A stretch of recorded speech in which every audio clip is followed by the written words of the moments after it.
team and just when you want to win, that's just what you should do. There's no gentleman's agreements in Dota. Yeah. All right, well, got quick fit in the mid lane as expected. Now,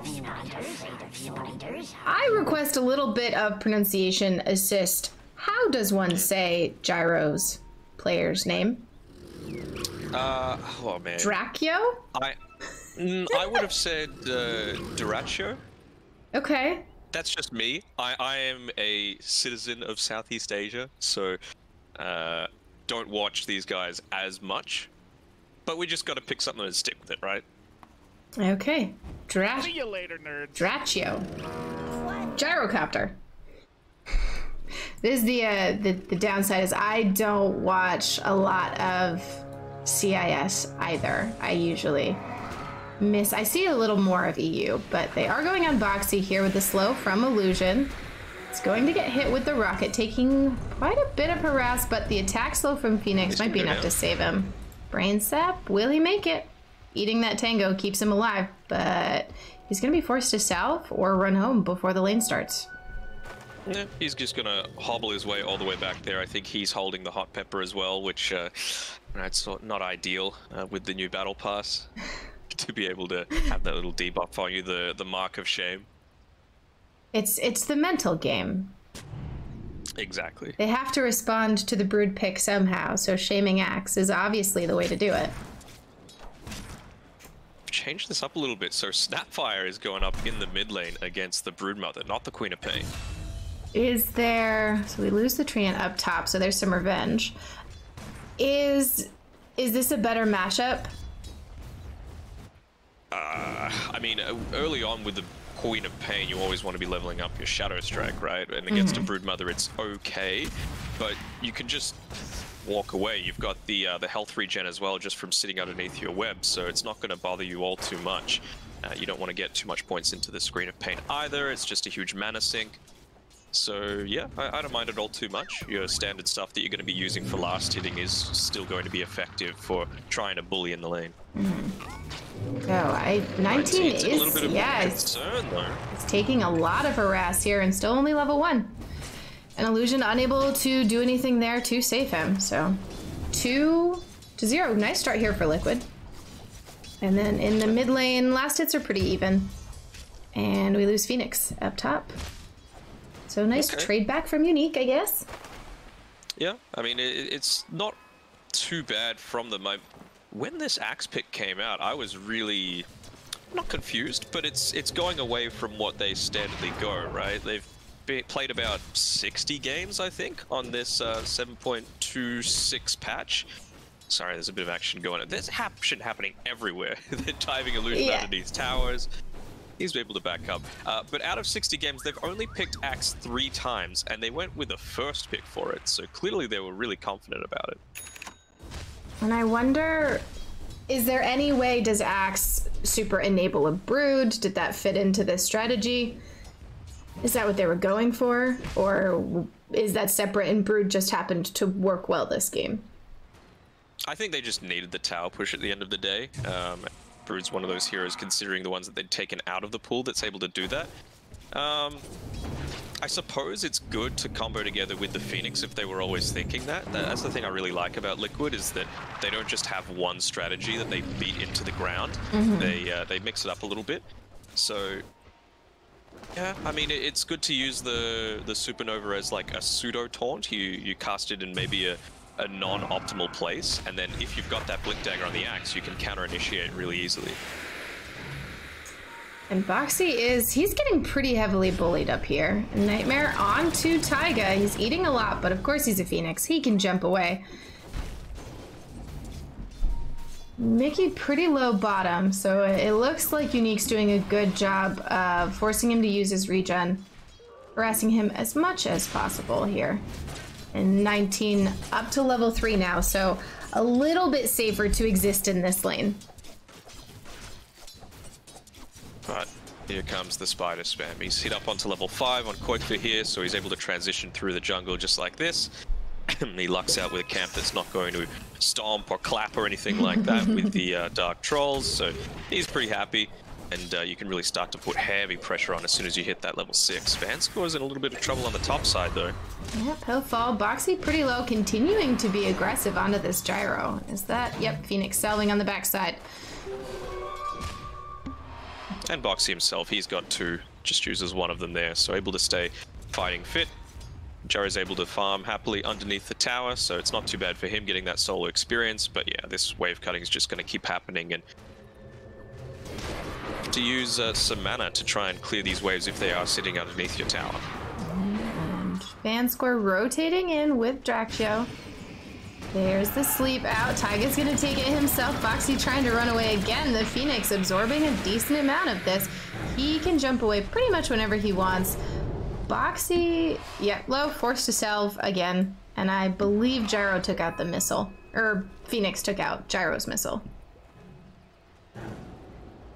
Boxy is safe there. In 5 minutes, doesn't look like there'll be any fights. Yep, 2 for 2. Pretty safe across both sides. I mean, let's have a look at the mid lane. No damage done to that tower, no damage done to top tier 1, no damage done to bottom tier 1. So in terms of the map pressure being put on by Liquid at the moment, it's not massive, but I don't think that's their timing just yet. They're able to relax, maybe make a few ganks happen with this Broodmother now that it is nighttime. You can catch someone unawares. Will we expect to really see a Snapfire rotating? Oh, wow. Not really. Snapfire is going to have some impressive last hits this game. That was a really nice combo to just take out all of the Spiderlings. You know, sitting 20 CS higher than the Brood, but I believe a lot of those are Spiderlings, so not quite the net worth. Yeah, if you have a look over at the net worth, yeah, it's about 700 in the favor of the Broodmother, so just being able to take advantage of both the lane dominance as well as being able to shift over towards those jungle creeps and quickly farm those up. So I think you'll probably want to keep this Snapfire in the mid lane for as long as possible. You can see with the build, it's just about being able to tank up as much as possible right now. He's gotten a couple of braces. Boxy is a little low. He's diving in. Yeah, he's continuing to chase forward. Happy to be. He's been playing very aggressive here. We've seen him burning through those salves again and again. And he's going to heal up and just... they're really trying to contest this gyro and make his life miserable. Vanscore fairly low. The brain staff to keep him up for now. And Taiga forced to back off with that rocket barrage, doing a ton of damage here. He has Tranks, so he just has to be patient for a little bit. They have to slow down their aggression. And Queen of Pain dying on the bottom lane. Action everywhere across the map. And Sanya's out of mana as well, so he might be in a bit of trouble with that Orb of Venom, but just too slow right now on Illusion to be able to follow that up. And we talked about the delay that Treant Protector was going to offer in the draft, but we didn't talk about this Orb of Venom punch that he just has in lane. Oh, BZZ, he's in a little bit of worry here. He's going to clear out a few of those Spiderlings, but might be in a bit of trouble hopping up onto that high ground. Not that effective against a Broodmother, although he cleans out all of the spiders in the way. So nice escape from him. I very much am understanding this lane swap now. This Snapfire seems rather strong here against the Broodmother. And is this slowing Quickfa down? Or is this Brood still progressing as she should? I mean, you're always going to have that early net worth lead as the Broodmother, but yeah, the fact that your normal kit is still really effective, both for getting your farm as well as denying away what the Broodmother's trying to do. It's a big win for Unique, and yeah, the delay game is working for them so far. Yep, and Mickey trying to jump in on Illusion here bottom, but will miss the Grimstroke stun. He jumps forward again. Treant very low here, living armored himself, so he'll stay alive for a little bit with that and the Leech Seed. A lot of sustain now that Tree has a few levels up, much more challenging to kill. Got this smoke that's happened up towards the top side with BZZ coming up here with his Bane. They should be spotting out Boxy right now, so finally been able to make effectiveness out of this. And Boxy Nightmare held in place, the call down as well. This should be a very dead axe. Taiga able to jump away. There's a rocket coming for him, but I don't think they have the jump to follow that up. Bottom lane? Nope. All right, never mind. I thought we were gonna have some aggression happening down there. I think it's fine. Like, he spent a lot of time on that rotation there, BZZ. Throughout all of that, Koikfu was just sitting in the jungle. He realizes that with the Treant Protector, you need to fully commit to a tower to actually take it. There's no point in just chipping away slowly between waves. It's just about maximizing his farm right now. And he was able to do that, you know, increasing his net worth lead from 700 to now around 1300. It will be very scary when Liquid actually decides to start taking team fights with the kit, as you mentioned, from Brood, that is very effective, the Phoenix Axe combo.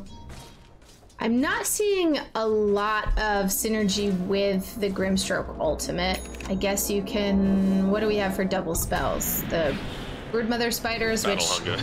Yeah, Battle Hunger, Culling Blade. Tree in a lot of trouble here.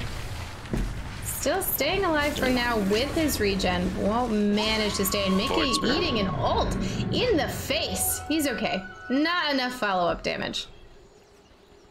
Yeah, I mean, they even popped the Mortimer's Kisses to be able to, well, protect / eliminate all the spiders, but Koikfu's not too bothered. He's just like, well, I can just make more, you know. And Vanscourt looks like he will be in trouble here. He doesn't have mana, only 2 stick charges. And Culling Blade to finish things off with Draxio also in trouble. Liquid rotating forward. And they have decided to hit their timings with a bang. A lot of activity across the map for them. Yeah, I mean, it can be said timings, but I think that was just a poor rotation coming out from the gyro. You know, if you have a look at their vision that they actually have, it's all towards securing the mid lane and a little bit on the bottom side of the map, considering a lot of the aggression that's been coming out from this Void Spirit Grimstroke combination. Whereas on Liquid, it's kind of a bit more defensive right now. It's just about securing that early farm for the Broodmother, making sure he's able to get his farm. And you can see he's got the Ags queued up after the Diffusal Blade. So he's just about making sure he's got that, and then they're going to venture on to the Unique side of the map and try and strangle them out that way. Unique is rotating 4 heroes down bottom, so this Void Spirit probably wants to get out of town, or Liquid is going to have to do some rotations here, which... They're going on to BZZ. Yeah, instead they'll choose to be aggressive middle, force the Treant TP. Liquid will have to back off, but that still leaves 3 heroes bottom, aggressive onto Mickey. And they're not quite revealing yet, and it doesn't look like Liquid has any vision there to necessarily see it. Alright, and he's jumping away. He's got that stun coming in, but a lot of mobility on Void Spirit. I'm liking this from Unique though. They're shoving the waves pretty well. Only top side is being pressured somewhat, and they might actually lose it though. You can see Illusion here. He's doing his best to try and slow it down as much as he can, but when you've got that siege creep there, there's really not much you can do. And so it should be first tower to Liquid. They'll trade for bottom. I would say trades against a Treant are probably worth it though, just because if you can actually take the tower, that's a pretty big win. Absolutely. Yeah, it opens up a huge portion of the map. Now, Broodmother as well has the potential for roshing, considering they don't have that easy TP anymore. Wouldn't surprise me at all if Liquid tried to prioritize having the outpost as well, just before they try a play like that. And now Unique just went on Liquid bottom. It's time for Liquid to respond. There is that Sonic Wave to take out the Spiderings. The hop in from BZZ. So Broodmother will fall. That's a big kill for Unique. Mortimer's Kisses coming out. Insania very low. Mickey low as well. Excellent fight here from Unique. Taking down 3 and what? Losing a Bane? What are these lines on the map as well? What are you doing, Insania? Just a little bit of rage, you know. I love the Unique have a set strategy. It's basically, man, screw these spiders. Just get rid of the spiders at the start of every single fight, because that's where a lot of the damage right now is coming out from Team Liquid, at least until this Blink Dagger comes from Boxy. They don't have the best ways to set up their team fight.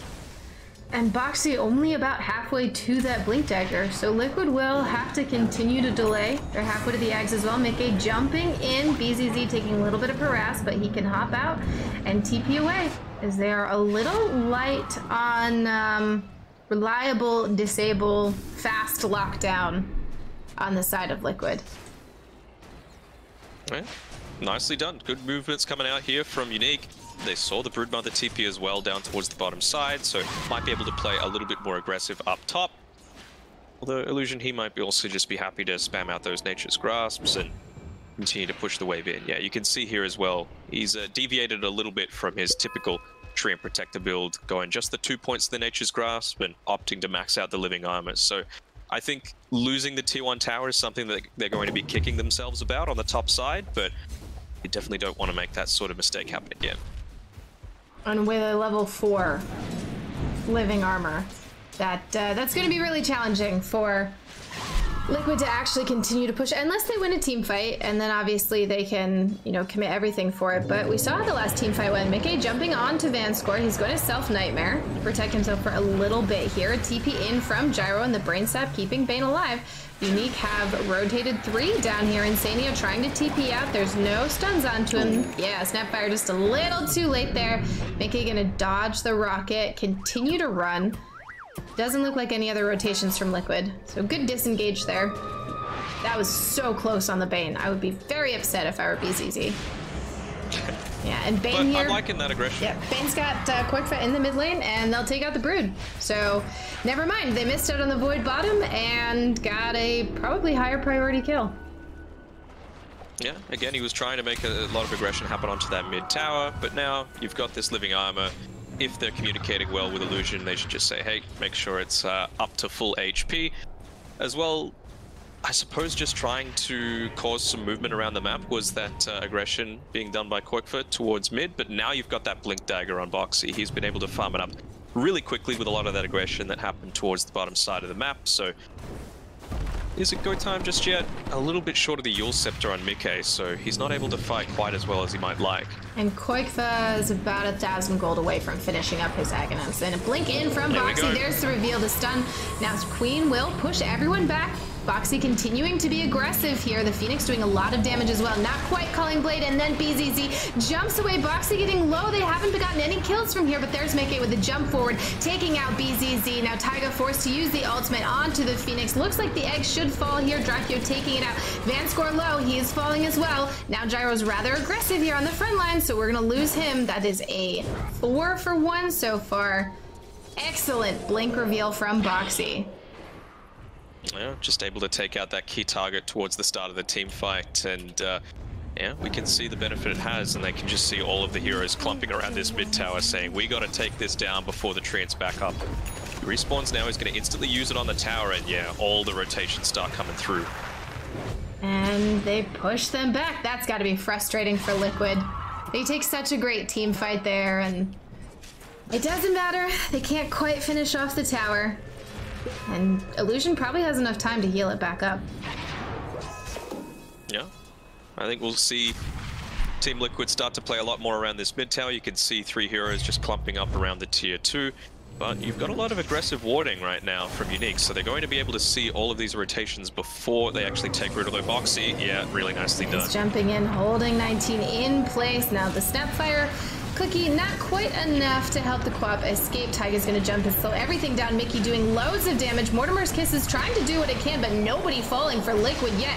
And now BZZ is in a little trouble. He'll run himself away, but 3 dead on the side of Unique again.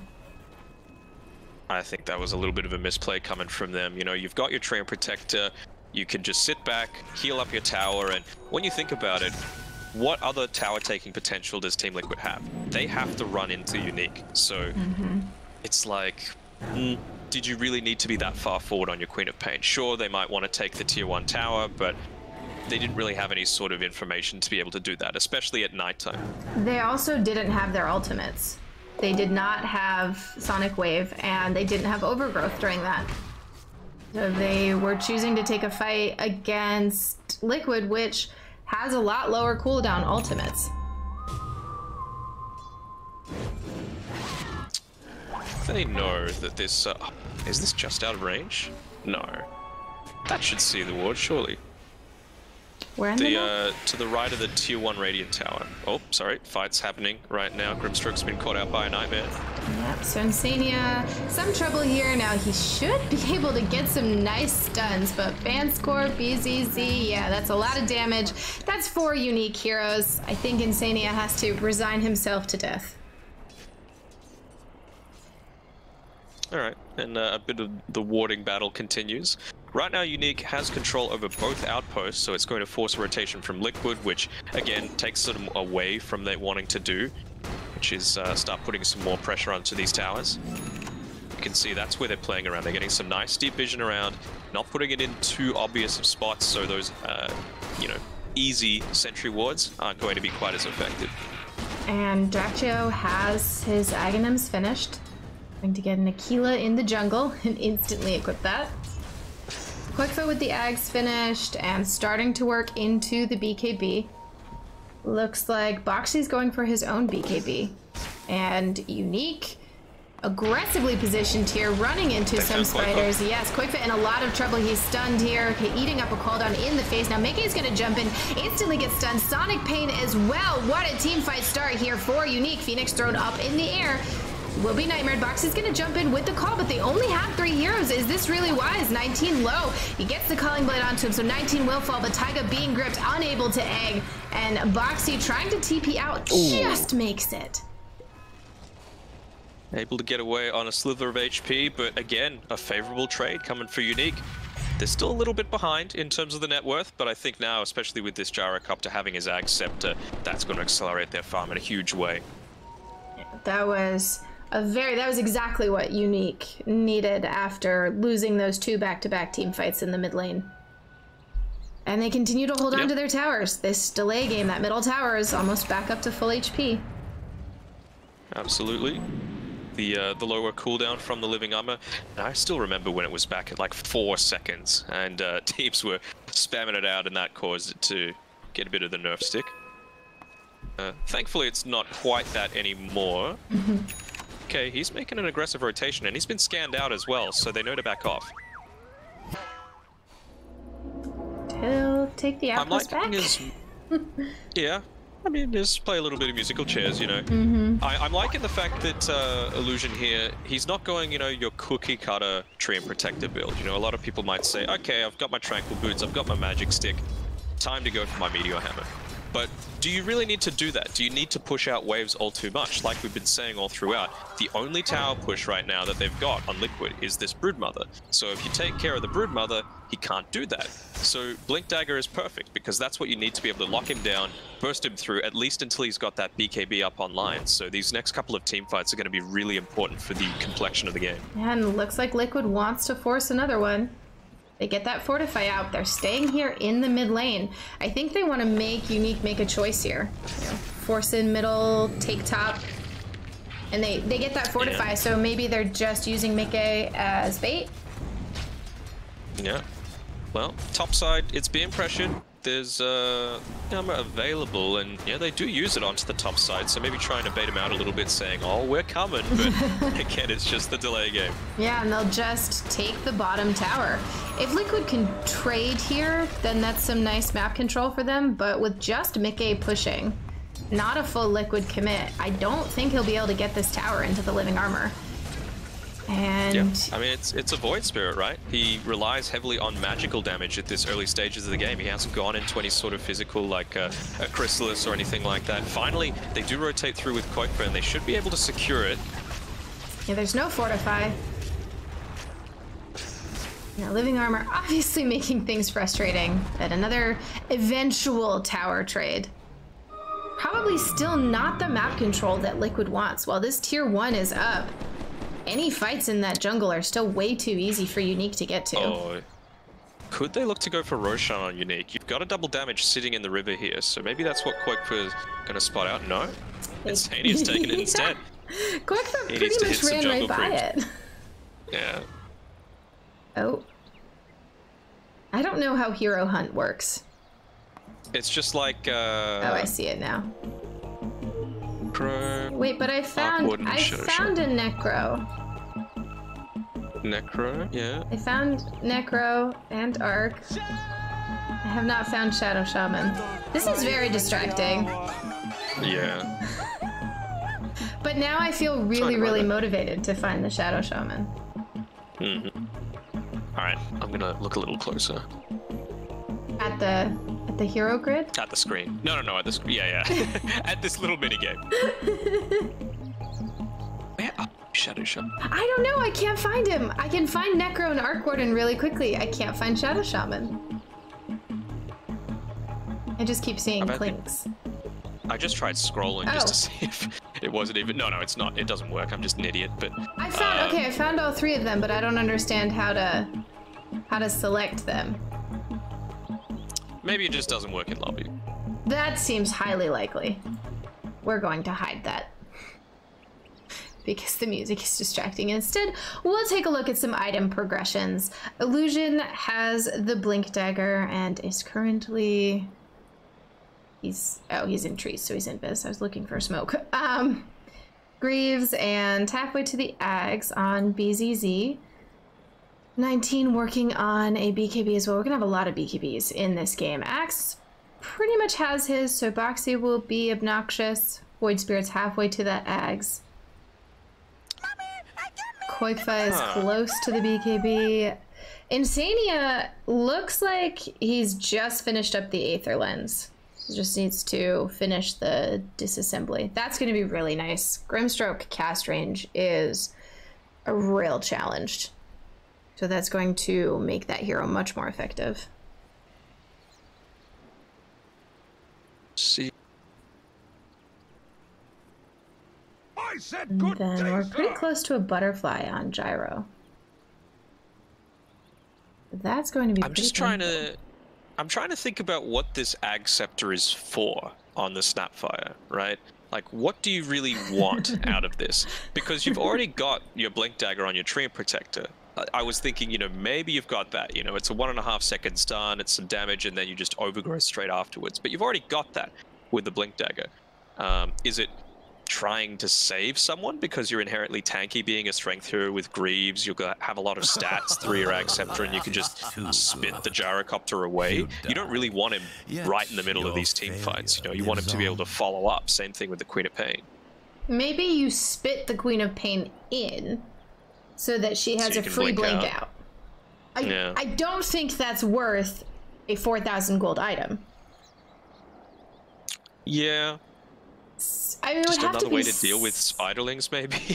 They just forget these things. Let's have another AoE. You'd think you would go Shivas or something in that case. Yeah.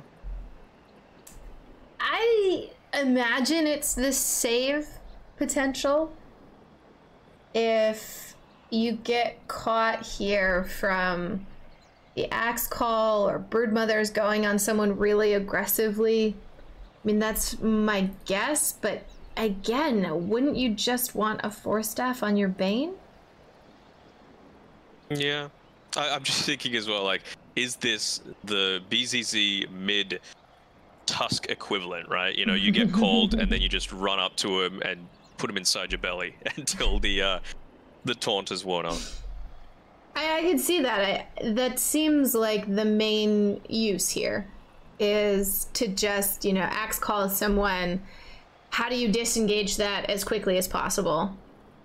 And I guess if you don't want to buy a Yule's, which doesn't particularly fit on anyone other than the Quap who already has it, but she's been getting called a lot. You hurt the ones you Oh, yeah. So just needing to tank up a little bit. That Ogre Axe is going to help. Doesn't reveal all too much as well. It could be the Ag Scepter, it could be the BKB. I think BKB is just so much more effective right now, right? Because it essentially takes Mickey out of the game. He's still going to be that heavy magic damage user, and that's the thing about going this early-ish Ag Scepter build as well. It means that your effectiveness is kind of gimped. It's not super effective early on. Build into it's kind of rough. It gives you great stats if you're able to finish it up early on, but if the game goes like this and it's delayed past, you would think, 25, 27 minutes or so, it's going to be a little bit rougher for him. Well, I think Liquid... I mean, we're talking about delaying and it making things more challenging. So I suppose it is a good time to have the who has the better late game discussion. Which, I mean, that has to be unique. It's a Gyro. Nobody's going to beat a Gyro late game, right? Yeah, especially a Broodmother. I want to see how he itemizes. You know, it looks like he's going into the Butterfly, which is obviously great against a Broodmother, and then the Satanic straight afterwards. Not opting for a BKB, so obviously just respecting the axe. You know, he's just saying, well, if I'm going to get called, it's BKB's not going to do all too much about that. And I wonder if he's ever going to go into something crazy like an Abyssal Blade or something like that, just to be able to deal with perhaps a BKB insatiable hunger that the Broodmother might try and do to run over the team. That would... Because there's not really anyone else that can, you know? Yeah, I'm just imagining Granny with an Abyssal. Yeah. So you hop onto someone with a cookie and stun them, and then can hop right onto somebody else with Abyssal. That'd be interesting. I guess you could throw someone else in, and then hop yourself in with your Abyssal. And then shotgun them in the face. Which this Snapfire has changed the items queued up. So instead has a Solar Crest queued up rather than the Ags. But, okay. What's the point booster for? I don't know.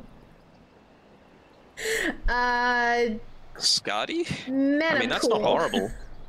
Skadi's not horrible, I'll be honest. Well, it's, they've changed it now, so it decreases the amount that you can heal, right? Which is great against a Brood. Yeah. Or anyone against a Phoenix, really.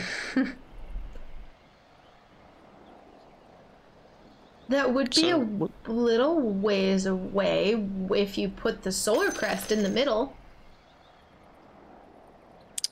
Yeah. I mean, I think Medallion and Solar Crest, Medallion especially, is being slept on way too much. I think its roaming potential is insane. They buffed its mana regen now to 1.25, which is really good for a cheapish item that still has a lot of teamfight effectiveness. And then Solar Crest as well, it's good on any hero, except, you know, your super hard carries you're wanting to get Solar Crested. And even just having two on one team is fine, right? Because you could use it on your big damage dealer like a Gyrocopter, and then you can use the debuff on who you want to just immediately wipe out of the fight. So it's not one of these things where if you buy a couple of them, like a couple of mechanisms, it sucks. It's just good all around and provides great stats too. You know, if you've got a Broodmother running onto you and you've got a Solar Crest, that's, I believe, 8 armor, which can't be discounted. The question there is, it used to be pretty commonplace to see a casual VIP booster or casual Ring of Health. Is casual point booster a thing, or is this changing their mind partway through? I really hope it's not. I just think that there are so many more value items that you could be getting. You know, if you want to be that beefy hero and just tank in the middle of a team fight, you know, why not build into an Ogre Axe, right? Because you could eventually transition that into a BKB. You could go into a Heaven's Halberd, which it synergizes well with the fact that you're a strength hero too. I don't know, it just feels a little bit off to me. So it might have just been changing their mind to fight not going how they expected. Because it could also have that medallion with that gold already. Yeah. Oh, well, we'll just have to wait and see. To see. Yeah, maybe These it'll guys be are a humans, Scotty. They're not robots. It is something For now. I think that gets lost, is that perfect execution and actual gameplay are very different things, even at the pro level. Or I would say especially at the pro level. The pressure, tension, split-second decisions, and everything like that definitely can lead to some unexpected things. Oh yeah. That's why I love TI, you know. You see some of the best plays all year. You also see some of the worst, which is great, you know, because oftentimes it's when it's a really high-stakes game and both teams are making non-optimal plays. And so it's like who's going to screw up the most, who's going to crack under the pressure, and it just makes it a lot more human, you know? Well, especially this Team Liquid roster. They have a little bit of a history with gyro picks and TI mistakes. You didn't have to do that to them. It's on the other team, all right? Oh, Oh gosh. But it just goes to show how positive they were coming out of that whole experience, you know. And the fact that they've all stuck together. Insania has really impressed me. I met him at Epicenter last year. And he just, the way he approaches things, the way, even if you're playing Mafia, even if it's 2 a.m. in the hotel and everybody's just messing around and stuff, he has a very positive, but not one of those like annoying, fake, bubbly positive things. Like he's just, he has a really good mindset about things. And he, at that point, they were Alliance, I believe. Yeah. He's just a good guy. Yeah, and that's instantly made me a huge fan. And then Mickey is he's been one of my favorite players for forever. I'm gonna wax poetic. Way back when Kezu was first trying out Dota, he was still on the like #1 Han team with Mickey and like Zlapt and Insania. And I was playing Dota with him, and like he'd barely played before, and he invites, I think it was Insania, Zlapt, and Mickey, and Kezu was the stack that I was playing with. I've been playing Dota for like 3 or 4 years at that point. Thought I knew what I was doing. And these guys who'd never touched Dota were just insanely talented at it immediately off the bat. I mean, Han's pretty similar. And Mickey was just crazy. Like playing with him is so much fun. He just yells all the time. And you saw that in some of the TI content. Like when he's in the booth, he's just going ham, and it's hilarious to watch.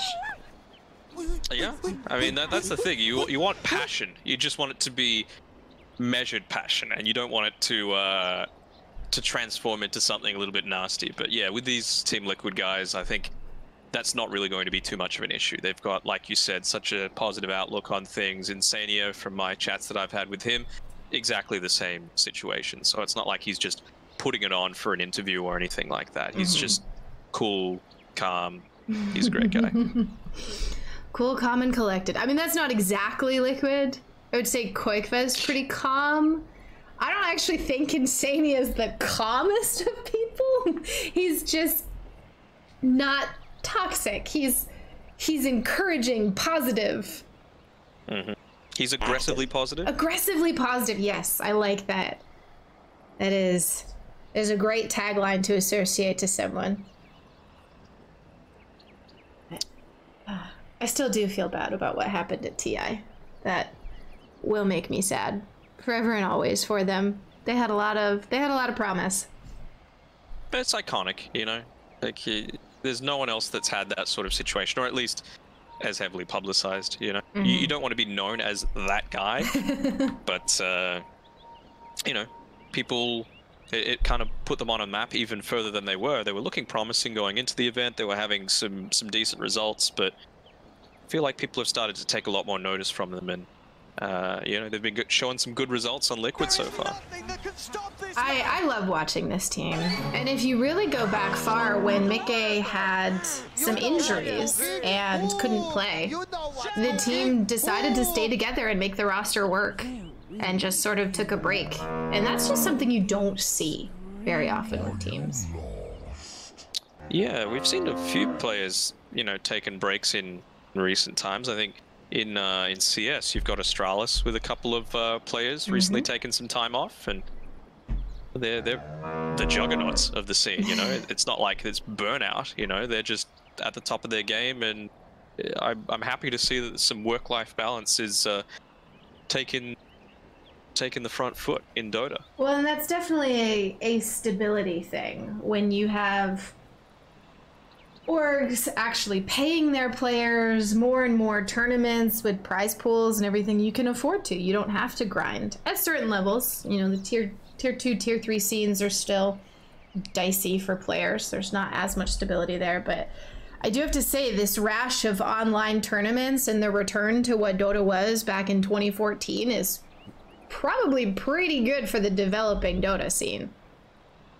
Yeah, absolutely. I mean, you see teams like Unique, for example, who aren't new to this scene. You know, you've got some old school players like, you know, your Vanscores, your BZZs, but they've played a ton of games in recent times. I think it's like on this patch alone, they've played about 80 games, which is insane. You know, you get a chance to play against teams like Liquid, like Nigma, like Secret, like Na'Vi, but there's still these other developing leagues as well, where you can play against teams more at, and not to disrespect them, but more at their level, not quite as established in the scene. So I think, yeah, it's great for the developing players. Same thing with whatever Valve chooses to do for the next Dota Pro circuit. But it's great for the viewers too. I'm loving having essentially the pick of the litter to be able to choose from in terms of the games that we're watching all the time. Yeah, there's always Dota on. I do miss cross-regional competition a little bit, and I think it'll take a little while to get a lot of it, but we used to see NA versus EU all the time. That happened, and there's no reason you can't have China versus Southeast Asia. And hey, maybe we can get some Australian teams into the mix. We'll see. We'll see. I mean, China C is a little difficult because of the firewall, though. It does have to be said. So I'm liking the fact that we're seeing CIS in Europe playing against each other. It obviously makes common sense. And I would love to see C versus China just for that little bit of... I mean, you can call it Eastern versus Western because, you know, these Malaysia, for example, is a little more westernized. Singapore, for example, but just the different styles clashing. You see different sorts of things. China, I know people go back to the fact that they're just going to sit back and farm this entire time. Not this meta. They're very aggressive, and they've certainly changed things up to adapt to the times. Yeah, I don't think China has been sit back and farm for a long time.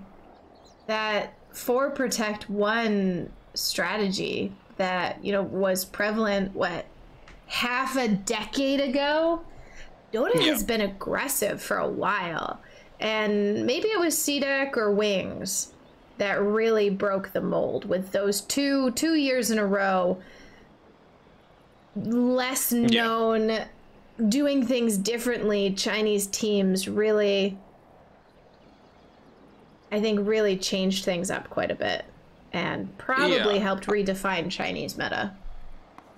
I think within China as well, it's so weird, right? There was a period where it felt like for a month, every single game, Death Prophet was picked or banned.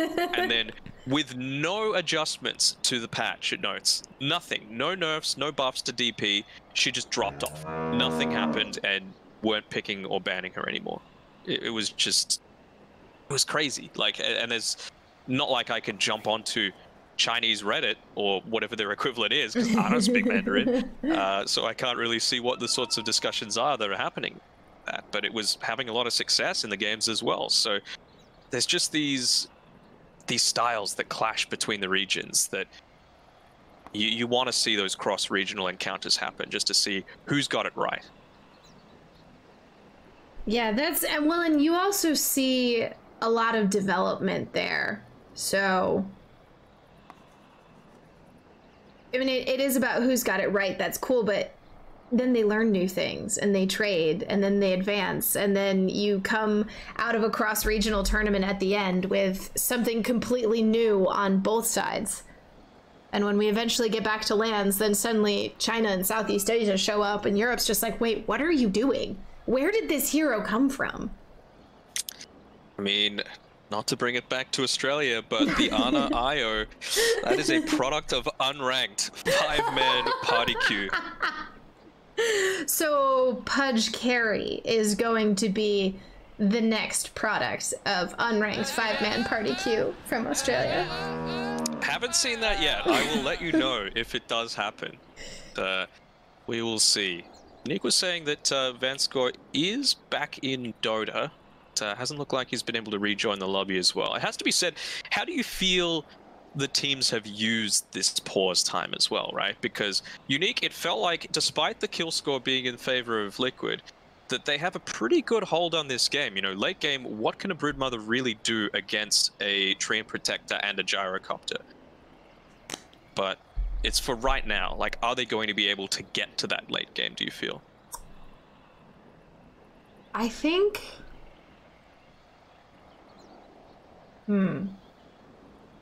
I have a wonder lot if, of concerns for Liquid.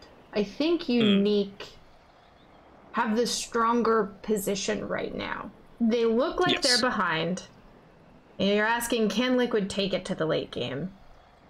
I mean, the win probability is basically 50-50. The one benefit perhaps that Liquid's had, and I suppose it's one of the perks of having this online Dota as well, is that with this pause time that's come through, the stream's caught up, you know, and not to say that they're going to be looking at the stream or sniping boards or anything like that, but it does give the potential for their coach, for example. Maybe Blitz has come in and said, right, this is the current mentality, this is what's going on, not this is what's going on, but like this is what you need to be thinking about right now. You can have a mid-game meeting of, this is what I've seen so far from watching your game, like maybe let's change things up. Or maybe not as well, right? Like maybe that's not allowed. I'm not sure. I'm not in the player Discord where perhaps it's like you need to be in this lobby and no one else can join it, you know? I don't know how lax or anything like that the rules are. ESL's pretty stringent with that sort of thing, so maybe I'm just off the mark entirely. I also completely trust these teams to follow whatever those are. But, you know, say they're just sitting there talking as five trying to figure this out. The issue I see is that if Liquid doesn't end in the next 15, oh my goodness. Well then. Hopefully it's not the coordinator. We haven't checked that, but... Oh, don't... What? What?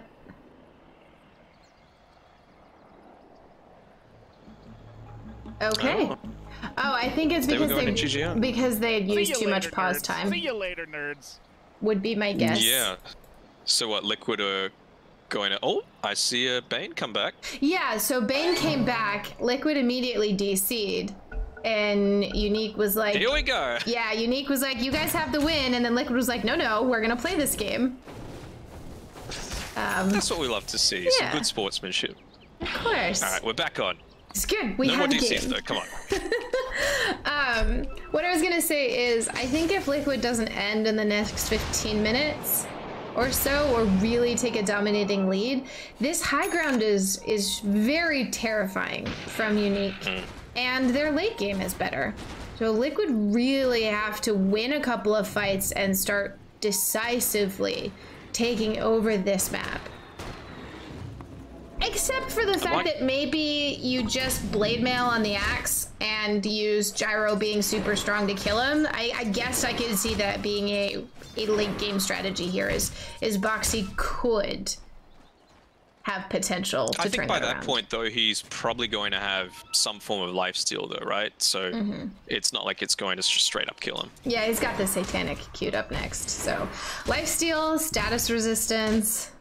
They'll need a lot of items to deal with this Gyro, and that's why I just want to see Liquid make a lot of moves in the next couple of minutes and try and take some control in this game. I don't think they have enough of a lead right now for what the drafts are.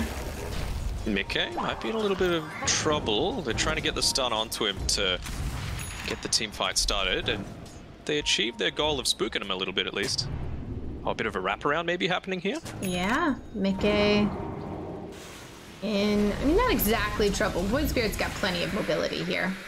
4 Unique heroes top. And they can look to pressure that tier 1 if they want to. But this was really just a rune secure play. So they should get 3. Yes, but we've got a really key timing coming out here. Oh, Mickey, he's getting gone on Fiend's Grip. And yeah, all that talk about mobility doesn't matter when Vanscore gets in range. And that's such a shame as well, because Boxy as well as Koikfor had just picked up their BKBs, so they were thinking, right, we've got the timing to be able to turn this around, but you need Mickey in these team fights. And they're gonna go in anyway. The stun on to Boxy, he gets the call, and Queen of Pain does fall, and we're paused. Ooh, we have lost Boxy. Oh, this is not a good time to lose Boxy. Yeah, I think it's okay. He'll be fine. Can you imagine if Unique was just like, nah, we're unpausing, let's go. I think Liquid has a little bit of pause time to work with here. I think they've got some flexibility, and then ultimately, if Boxy weren't to reconnect, I wonder what the rules are. I mean,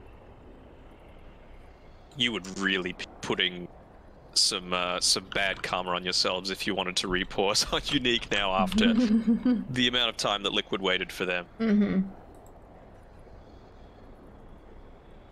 But hopefully a crash won't take too long. Every time I've checked, it looks like the game coordinator is doing fine.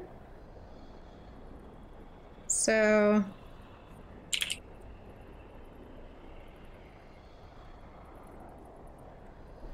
hopefully we shall see. Yeah, hopefully he'll come back quickly.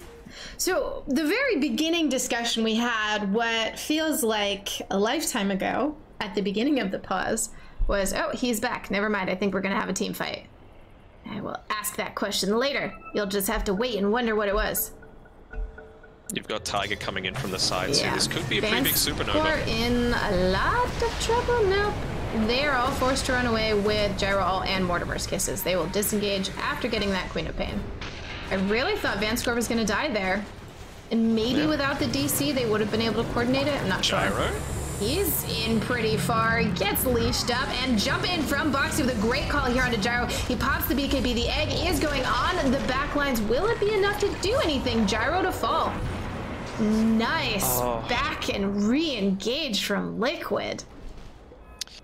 It is, but, you know, it's one of those downsides where if you'd saved the Guardian Greaves until you actually needed it there on the Gyro to be able to run away, might have survived, and they could have had a much better defense on this tier 1 tower. Yeah, and Vanscore does finally fall, so they get him as well. Liquid going back, and Vanscore's gonna buy back Illusion in the trees, taking some harass, but not quite enough, and Unique continues to successfully defend this mid lane tower. Not sure if the buyback was necessary. Maybe it was enough just to scare Liquid. They're chasing. Fusel Blade. Yeah, and in now this is a pretty low Snapfire. Snapfire to fall. Vanscore with the dieback, taking the Culling Blade to the face. The slow goes on an Illusion, but they don't see him. And bounties are being fulfilled. We can hear our Western music. Let's have Fortify and a Living Armor slowing down Liquid here. I don't think they're going to be able to do anything about it this time around, and just the effectiveness of those BKBs, you're able to fight a lot more convincingly. You're not as concerned about Snapfire being able to turn things around onto you with the Mortimer's Kisses. Sure, you've got the Overgrowth and the Bane ulti that can go through it, but being able to time that usage to perfection. And now they get to take a Roche, and this is exactly what I was hoping to see. Liquid win a fight. In this case, it felt like they won 3 fights. Move into Roche and hopefully use that to take another tower. Maybe even 2. They know what's going on here on Unique. You know, they've got this tiny little bit of vision that the Observer Ward next to the Dire Outpost is giving, but they're not in a position to do anything about it. Gyro has finished up the Butterfly and picks up the Morbid Mask and then chooses to go into that BKB. It was decided that even with the Axe call, BKB is still required here. Yeah. I think just having the casual Morbid Mask is going to be really effective. You've also got that Paladin Sword as well, so it's going to be amplified even further. The key thing that's just come out for Mickey is the Aghanim Scepter, so he's going to be a whole lot more effective in these team fights and punish the fact that Gyro, he doesn't have that BKB. Same thing with the Snapfire. I suppose she can still Greaves to purge it off, but you've got 2 charges of the Resonant Pulse now. Alright, well. Aegis on Koifa is terrifying. I would just like to point that out. Yeah. Resonant Pulse aside, Aegis on Koifa is terrifying. Oh, and that's 29-minute grabbing this outpost. Liquid could pretty easily grab the other one. I don't think they want to make that run. And all 5 of Unique here to jump in from Boxy. I don't know if they know that all 5, they're Snapfire Cookie will get the Queen of Pain out, but Dractio very low here. That lifesteal not really enough. Sonic Wave pushing people back. The egg to fall to BZZ, so nice Snapfire counter there. And a buyback from Gyro to come back into this fight. Void Spirit and Phoenix are down. And Boxy doing his best to TP out. Vanscore choosing to take out the Sentry Ward instead of running. May not have had vision there. I'm not sure. These couple creeps on the backside as well, making sure that the wave isn't pushed in super quickly. They're doing their best to try and get any sort of map control back for themselves though, and it's going to be 1-for-1 in terms of the outposts. Bounty runes should go in the favor of Unique, so even though the situation isn't looking fantastic for them, they've had a victory in this team fight. Gyrocopter burning that buyback though opens up an additional win condition for Team Liquid. He is a huge portion of their damage right now. And he switched back to Satanic instead of BKB after that fight. Boxy he's getting with gone the stun, on. yes. And the Spider likes to catch up to this Gyro. Now he's immediately running away. Unique does have the tower there, so they're able to rotate in a lot of heroes quickly if they want to. Mid-K's coming. Oh, on the backside as well, Yes. Koiv is here. They are positioning very nicely to go aggressive here onto this tower. The call down from Gyro pushing Liquid back. They're trying to prevent that initiation onto the Treant Protector. Alright, and they've finished up the Solar Crest onto BZZ, so right now it is give Gyrocopter a game is the plan right now for Unique. And Unique, we've got 19. He's working towards the Aghanim Scepter for that lower cooldown ultimate. We've seen that ultimate do a lot in these fights. Obviously the damage is great, but the positioning changes, just pushing people back, has really done a lot to disrupt Liquid in fights. Yeah. Even going through the BKBs as well, so... Oh, who they found? They found Gyro. Yeah, he's coughing now. There is that nice Yules onto Boxy. Now Gyro getting very low. Koikba hitting away on him. Snapfire's going to get this Gyro out. Koikba's continuing to chase with the BKB. We've got two fights going on right now. We're going to follow this. Now the stun is going to come out onto Koikba. And really nothing to be accomplished there. And I'm assuming that Vanscore died on the other side of the fight. Yeah, he just got chased down by a couple of heroes, had to use the secondary blink. He created a lot of space, though, for his team, which is great. A lot of ultimates used on both sides, though. And we've got 40 seconds until this Aegis is going to be reclaimed, so Liquid might look to try and put a little bit more pressure onto these lanes before it gets reclaimed, but I think Unique have done a good job to weather the storm. I like the Shivas on Phoenix, but a lot of Unique's heroes aren't exactly worried about attack speed. It's really just the Gyro. So I'm not sure. I'm wondering if Halberd, how strong that would be here in the place of Shivas for Taiga. Yeah. It doesn't have the greatest range, though, and as a Phoenix, you really don't want to be up in amongst it unless you've got that Supernova off, and even then, you know, we've seen in recent times, unless you've got, you know, an Earthshake or an Axe or BZZ's in trouble. He's caught here, the call from Boxy, holding him in place to jump in with the Shivas to throw some damage. Vanscore fairly low, he's glimmered, so he survives a little bit longer. He's getting Snapfire cookied out. The double nightmare with that nice Lotus, Vanscore should burn down. There's quite a bit used just to get the Bane. But I guess Yeah, I mean, the fact that they were able to survive despite, what, a 5-man Liquid rotation and a 2-man call, it's pretty nuts. Oh, Gyro, he's been caught out. This is really bad. Yeah, he has the call down, but thrown up in the air. Yeah, it's going to be locked in by Mickey. They're using the egg as well, just to kind of stop anyone from the other side of the fight. Great catch here from Boxy, holding the Queen in pace. Now, she is forced to BKB and jump away. And Boxy's going to continue to chase. He has a spider legs. He's pretty fast, but he doesn't... He's got another one. But does he know where this Quap is? Oh, he's going to see her. There's the blink call. And yeah, he might have the damage that Yules... Yeah, no, not enough to keep her alive. Culling Blade to finish things off. A nice kill there for Liquid, and they're gonna continue to chase forward. All right, never mind. The Shiva's proving its worth because of the slow. Who cares about attack speed slow when you have movement slow? Yeah, no buybacks remaining right now on Unique, and Liquid, they're starting to hit up onto that high ground glyph available, but gotta save it, I think, for these tier 4 towers. Yeah, and this is... well, they'll pop it anyway. They have 30 seconds or longer before their heroes are back. So this should be Rex for them. This is exactly what we were saying during the pause time needed to happen. They needed to take a few fights and break that high ground before things got out of control with the gyro. Very well played from Liquid.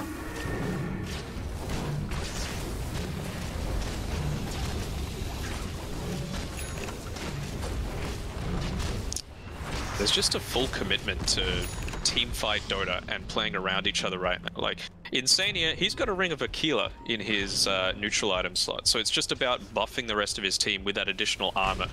He could opt for the Telescope, which is sitting back in base, but it's really only going to benefit him, right? Everyone else, they're just melee attackers. Right now, it's just about surviving for that little bit longer.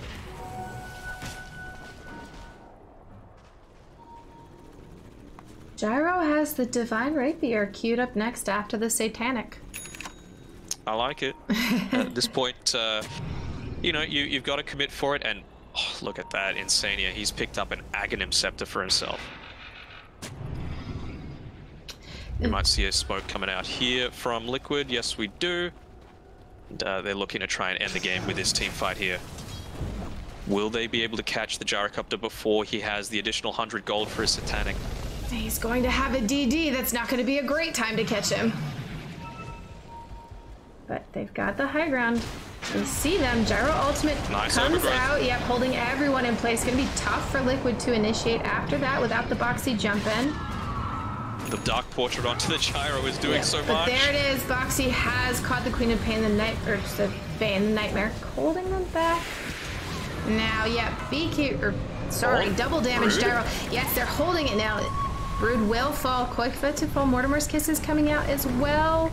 Pushing everyone back. Excellent. Just sort of keeping everyone back on Unique. Keeping Liquid from being able to initiate. They're continuing to chase down this double damage on Gyro. Still very strong. And Grimstroke pretty low here. Insania to fall. Make a force to Yule's up into the air. And Dracula has that Satanic off cooldown soon here. And doesn't even need to use it. 5 dead on Liquid. Oh, the full team wipe. Everything was going perfect for Liquid. Picking up the Dark Portrait, using it effectively, but man, the positioning from that Treant Protector to be able to get a 4-man overgrowth to start that fight, it just meant that Liquid were playing from behind the entire time, and the Satanic pickup towards the start of that as well can't be underestimated. Yeah, we saw Gyro just life-stealing so much to stay alive, and that double damage, what timing? Right before we went into the fight. It did not look like a great time to jump on the Gyro, and then they didn't even get the jump. And forced a buyback here on Boxy. Well. Yeah, they have the Phoenix buyback. Oh man, they've got 2 siege creeps though here on the Dire. One of them's going to fall, both of them do. And, the repair kit doing a lot of work, but again, that Solar Crest, it's coming in real handy. That's the thing with this axe as well. And when you've got the Ags on your Gyrocopter, it doesn't really matter that you're going to be hitting away, you're not going to be doing an ideal amount of damage because you're still going to be lifestealing at least a small amount throughout, especially with that Paladin Sword. Now they smoke, and they've got the Snapfire Courier and Roche to scout it out, so they're smoking and running there. And bottled it up. They're getting some vision, choosing not to go Roche yet. I think they're going to stand on this high ground and try and catch Liquid as they run towards the Roche. Liquid smoking themselves, yeah. And Scory's on the front lines. It's not the biggest deal if he gets picked off. He's got his buyback. Yep, and so smoke reveal, so they pop the dust to see the tree. And now they're forced to disengage. Now the call down will come here. Insania very low, falling to the Mortimer's Kisses. No buyback on him. And Dark Portrait just sitting on top of Vanscore here. Threatening him down. And yeah, now that it's a 5v4 situation, they're going straight back to Roshan. Still a little bit of danger of getting initiated on by Boxy, but man, this is a back and forth game for sure. And no Insania for 40 more seconds and no buyback on Boxy. If he chooses to go in on this and it doesn't go well for Liquid, they're going to struggle, and Overgrowth is back up. Fighting in the pit against Unique is scary at the moment. No BKB on Boxy either.